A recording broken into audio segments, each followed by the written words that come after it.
ప్రేమైన వాళ్ళారా, ప్రభు అయిన యేసుక్రీస్తు నామములో అందరికీ వందనాలు. మరి ఈ దినము మరి ఆరాధన దినం, ఆదివార దినం, ఆరాధన దినం. ఆరాధన దినం ఆరాధించవలసినటువంటి దినముగా ఉంటుంది అన్నమాట.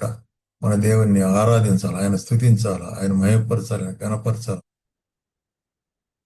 ప్రాముఖ్యమైనటువంటి మరి పరిచర్యగా ఉంటుంది. కాబట్టి మన దేవుడు ఆత్మ కనుక ఆయన ఆరాధించువారు ఆత్మతోనూ సత్యముతోనూ ఆరాధించాలా అనేటువంటి మరి ఈ వాక్యము, దేవుని వాక్యం మనకు బయలుపరుస్తుంది. కాబట్టి ఆరాధన కొరకైన హేతువైన కొన్ని మరి వచనాలు మనం చదువుకొని దాని ద్వారా మనం ప్రోత్సాహపరచబడి ఆరాధించేదానికి ప్రభువును సాయం చేయను గాక. ఎట్లాగంటే మనం 66 కీర్తనల గ్రంథము 66 అధ్యాయం మొదటి వచనం చదువుతానండి. సర్వలోక నివాసులారా, దేవుని గూర్చి సంతోష గీతం పాడుడి, ఆయన నామ ప్రభావం కీర్తించుడి. సర్వలోక నివాసులారా, దేవుని గురించి సంతోష గీతము పాడుడి.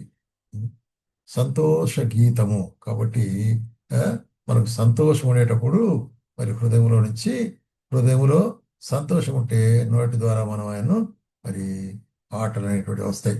సంతోషం లేకుంటే పాట రాదు.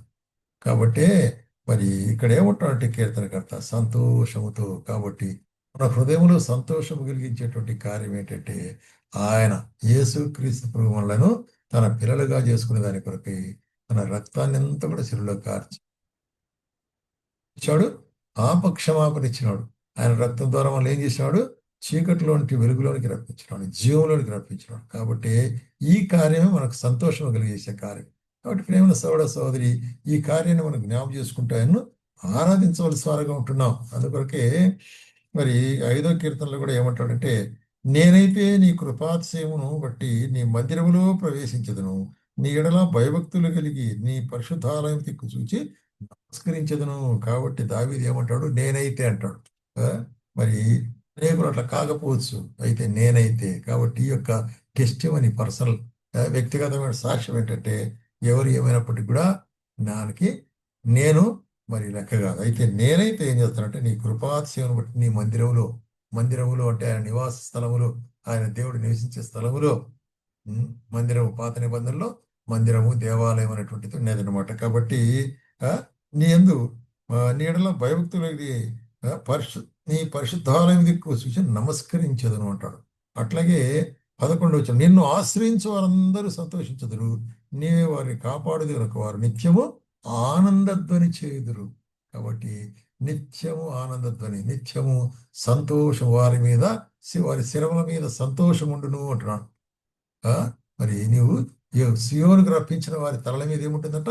సంతోషం ఉంటుంది. సియోను దేవుని మందిరం, దేవుని సన్నిధి అనేటువంటి కార్యాన్ని మనకు జ్ఞాపకం చేస్తుంది. అట్లాగే మరి 32వ కీర్తనలో కూడా ఏమంటాడంటే, 32వ కీర్తన 11వ వచనం ఏం చెప్తున్నాడు ఇక్కడ? నీతిమంతులారా, యెహోవాను బట్టి సంతోషించుడి, ఉల్లసించుడి, యథార్థ హృదయులారా మీరందరూ ఆనందగానం చేయుడి. ఆనందగానము. మరి చూసినట్లయితే 33వ అధ్యాయంలో స్వరమండలముతో సితారతో ఆయన ఆరాధన చేయంటాడు. కాబట్టి మనం చూస్తుంటున్నాము, సంతోషంతో ఆయన స్థుతించవలసిన వారు ఉంటున్నాం, ఆయన కీర్తించవలసిన వారు ఉంటున్నాం. ఒక నూతన కీర్తన పాడుచు ఆయన మరి స్థుతించవలసిన వారు ఉంటున్నాము. దాన్ని ఆరాధన అంటారు. ఎందుకంటే చూపినట్టు తన మహాకృపను బట్టి ఈ దినము, ఆరాధన దినం వరకు, ఈ యొక్క దినం వరకు అంటే 14వ తారీఖు మరి సెప్టెంబర్ వరకు కూడా జీవంతో ఉంటున్నావంటే అది ఆయన కృప అనేటువంటిది జ్ఞాపకం చేసుకున్నట్లయితే నీవు ఆయన స్థుతించకుండా ఉండలేవు. కాబట్టి మరి ఏమంటున్నాడంటే సమస్త జనులారా అంటున్నాడు కదా. సమస్త జనులారా. జఫన్యాలో కూడా చూడి, జఫన్యాలో ఏమంటాడంటే 3వ అధ్యాయం 14 సియోను వాసులారా ఉత్సాహధ్వని చేయుడి, ఇజ్రాయేలులారా జయధ్వని చేయుడి, యెరూషలేము నివాసులారా పూర్ణ హృదయంతో సంతోషించి గంతులు వేయుడట్టున్నాడు. పూర్ణ హృదయంతో యెరూషలేము నివాసులు అనేటువంటి కార్యం అంటే, యెరూషలేము, సియోను అనేటువంటి కార్యం దేని చూపించిందంటే మరి ఆయన సన్నిధిని, ఆయన ప్రజలు ఆయన సన్నిధిని ఆయన స్థుతించాలా, ఆరాధించాలా అనేటువంటి కార్యం. అట్లాగే జకర్యా గ్రంథంలో 9వ అధ్యాయంలో ఏమంటారంటే, సియోను నివాసులారా బహుగా సంతోషించుడి, యెరూషలేము నివాసులారా ఉల్లాసముగా ఉండుడి, రాజు నీతిపరుడును రక్షణ గలవాడును దీనుడై గాడిదను గాడిద పిల్లను ఎక్కిన ఎద్దుకు వచ్చుచున్నాడు. ఇది ప్రవచనం ఉంటుంది అన్నమాట. ఈ ప్రవచనం మనము సువార్తల్లో మరి నెరవేరినట్టు మనం చూస్తున్నాం. ఎందుకంటే మరి యేసుక్రీస్తు ప్రభు శిలువకు పోక మునుపు ఆ యొక్క మరి యెరూషలేము వైపు ప్రయాణం చేస్తూ పోతున్నాడు. ఆయన యెరూషలేముకు వైపు వచ్చినప్పుడు అనేకులు ఆయన వెంబడించి వచ్చి ఆ, మరి ఇశ్రాయేలు పేట వచ్చి రాజు స్తుతించబడిన జై అంటూ చెప్తున్నాడు. దావీదు కుమారుడు జై అనేటువంటి కార్యం. కాబట్టి అటువంటి యొక్క జయధ్వానాలతో ఆయన వస్తాడు, ఉల్లసించి అంటున్నాడు. నీతిపడు ఆయన గాడిద మీద ఎక్కి వస్తుంటున్నాడు అనేటువంటి కార్యం అక్కడ అది దానికి ప్రవచనం ఇది అనమాట. కాబట్టి అక్కడ నిజముగా నెరవేరినది ఇది ప్రవచన వాక్యం. కాబట్టి ప్రియమైన సోదర సహోదరి, ఆయన్ను స్థుతించవలసి అనుకుంటున్నాము. ఆయన ఎక్కడ వస్తుంటున్నాడు? ఆ సియోనులో యెరూషలేములోకి వస్తుంటాడు.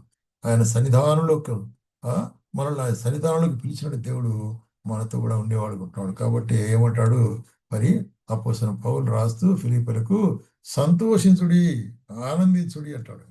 ఆనందించుడి నేను చెప్తాడు, ఎల్లప్పుడూ ప్రభువునందు ఆనందించుడి, మరలా చెప్పుదని ఆనందించుడి, అగైన్ అగైన్.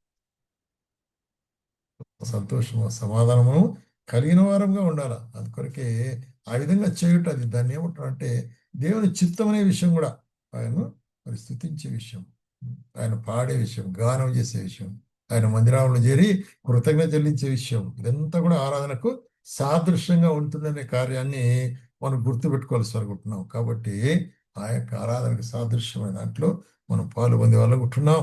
కాబట్టి ఏమంటాడు ఇక్కడ 1 తెస్సలోనికైకి 5వ అధ్యాయము 16వ వచనంలో, ప్రతి విషయమందు కృతజ్ఞతాస్తుతులు చెల్లించుడి, ఇలాగ చేయుట యేసుక్రీస్తునందు మీ విషయంలో దేవుని చిత్తము. కాబట్టి మనం దేవుని చిత్తమును చేస్తున్నాం, ఆరాధన చేస్తున్నాం అంటే యేసుక్రీస్తుల దేవుని చిత్తము, దేవునికి ఇష్టమైంది అంటున్నాడు అనమాట.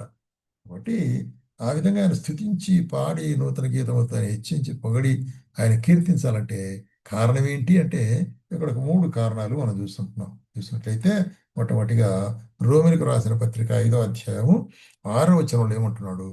ఏలైనగా మనం ఇంకనూ బలహీనమై ఉండగా క్రీస్తు యుక్తకాలమున భక్తిహీనుల కొరకు చనిపోయెను. కాబట్టి మనం బలహీనులము భక్తిహీనులుగా ఉండేటప్పుడు క్రీస్తు మన కొరకు చనిపోయినాడు. ఆయన చేసినట్టు గొప్ప కార్యం ఏంటంటే నా కొరకే బలహీనులము మరి భక్తిహీనులు అంటే మన కొరకు ఆయన చనిపోయినాడు. కాబట్టి ఆయన స్తుతించాలి. ప్రభువా నీకు స్తోత్రం, ఆయన నేను చనిపోయిన స్థితిలో ఉన్నటువంటి నన్ను మీరు బ్రతికించినారు, బలహీనుడిగా ఉన్నాను, నన్ను బ్రతికించినారు అనేటి కారణం. అట్లాగే ఇంకొక కారణం ఏం చెప్తాడు 8వ వచనంలో చూసినట్టయితే, అయితే దేవుడు మన ఎడల తన ప్రేమను వెల్లడిపరుచున్నాడు ఎట్లనగా మనం ఇంకను పాపులమైండుగా క్రీస్తు మన కొరకు చనిపోయాను. కాబట్టి బలహీనము భక్తిహీనమైనప్పుడు దాని కొరకు చనిపోయాను. రెండవది ఇంకా పాపులమైనటువంటి ఆయనకు ఏ విధముగాను మన ఎందుకు నీతి లేదు. అయితే పాపులమైన మన కొరకు ఏం చేశాడంట? ఆయన రక్తం వలన మనం నీతిమంతుడిగా తీర్చినాడు. ఇది రెండవ రీజన్. మూడవదిగా మనం చూస్తామంటే 10వ వచనంలో, ఏలైనగా శత్రులమై ఉండగా మన ఆయన కుమారుని మరణం ద్వారా మనం దేవునితో కూడా సమాధానపరచాం. కాబట్టి శత్రువులము అంటే దేవుడే నాకు వద్దు, యేసు ప్రభు నాకు వద్దు అని తిరస్కరించిన వారంగా ఉన్నామైతే ఆయన తన మహాకృప చేత మనల్ని పిలిచి తన బిడ్డగా చేసుకున్నాడు. కాబట్టి ఈ 3 కారణాలు మనం ఆరాధించడానికి హేతువుగా ఉంటున్నది అనమాట. కాబట్టి మన దేవుణ్ణి స్తుతించి ఆరాధించవలసి అనుకుంటున్నాము. మన దేవుడైనా మరి ప్రభువును ఆయన స్తుతించాలి, ఆయన గణపరచాలి. ఎప్పుడైతే ఆయన గణపరుస్తామో అప్పుడు మనం కూడా మనల్ని ఆయన గణపరిచేవాడుకుంటున్నాడు. ప్రియమైన సోదర సహోదరి, ఆరాధన దినములో తప్పకుండా ఎందుకంటే ఆయన యొక్క నామమును బట్టి స్తుతించాలా, ఆయన చేసిన కార్యాల బట్టి స్తుతించాలా. ఈ దినం వరకు నీ జీవితం ఉంటున్నావు అంటే దాన్ని బట్టి కూడా కృతజ్ఞుడవై ఆయన్ను స్తుతించవలసిన వారు ఉంటున్నాం. కాబట్టి దీన్ని మర్చిపోకూడదు. మరి ఆ విధంగా మనం గమనించినట్లయితే ఈ ఆదివార దినములో ఆరాధన దినములో మనము ఆరాధన ద్వారా స్తుతించి భయపరచవలసి అనుకుంటున్నాం. కాబట్టి ఎట్లాగుంటుందంటే ఆయన నామలో క్రొత్త గీతన పాడేట గీతములతో, సంగీతములతో, నాదములతో, వాద్యములతో కూడా ఆయన స్తుతించవచ్చు. ఆ విధంగా స్తుతించినప్పుడు ఆయన మహిమ పొందుతాడు, మనకు ఆశీర్వాదం ఉంటుంది. ఆ విధంగా స్తుతించడానికి ప్రభు మనకు సహాయం చేయను.